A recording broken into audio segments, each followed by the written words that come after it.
En octobre 2005, les éléphants de Côte d'Ivoire venaient de se qualifier à la Coupe du Monde 2006 quand Didier Drogba et ses coéquipiers lançaient un appel aux Ivoiriens. Moment très émouvant qui est resté à jamais dans la mémoire collective. Regardez. Ivoiriens, Ivoiriennes, du nord et du sud, du centre à l'ouest. Vous avez vu, on vous a prouvé aujourd'hui que toute la Côte d'Ivoire peut cohabiter, peut jouer ensemble pour un même objectif, se qualifier pour le mondial. Vous nous avez promis que cette fête allait rassembler le peuple. Aujourd'hui, on vous demande, s'il vous plaît, on se met à genoux. Le seul pays de l'Afrique qui a toutes ces richesses de ne pas sombrer dans la guerre comme ça.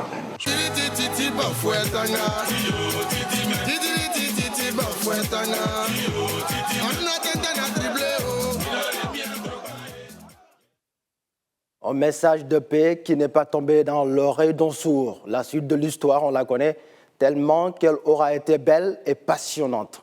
Mais rien de surprenant, car au pays de Houphouët-Boigny, le football est roi. Au palmarès, la Côte d'Ivoire est une grande nation de football sur le continent. 2 Coupes d'Afrique des Nations dans l'armoire en 1992 et 2015. Et pourquoi pas une 3e en 2023. Oui, dans 5 ans, l'Afrique du ballon rond sera réunie au bord de la lagune. Un événement que les autorités préparent à grande vitesse avec des infrastructures aux normes internationales. 6 stades seront livrés, dont les deux grands seront à Abidjan, sans oublier ceux de Bouaké, Korogo, San Pedro et Yamoussoukro. Il faut reconnaître que la Côte d'Ivoire a de grandes ambitions.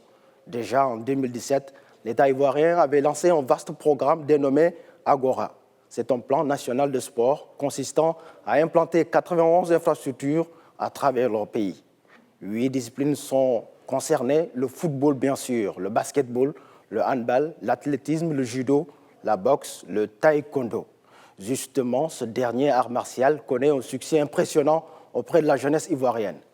Cheikh Cissé, triple champion d'Afrique de taekwondo, a montré la voie en devenant le premier médaillé d'or aux Jeux olympiques de Rio de Janeiro en 2016. Mais comment ne pas citer l'ASEC Mimosa, pionnier des pionniers, le club le plus titré du football local et dont le centre de formation a valu bien des satisfactions aux Ivoiriens. Nyanyeri Yaya Touré, champion d'Afrique, plusieurs fois ballon d'or. On peut nommer aussi le faux follet Gervinho. Également, tout comme Didier Zokora, pour ne citer que ceux-là, sont tous des produits de l'ASEC.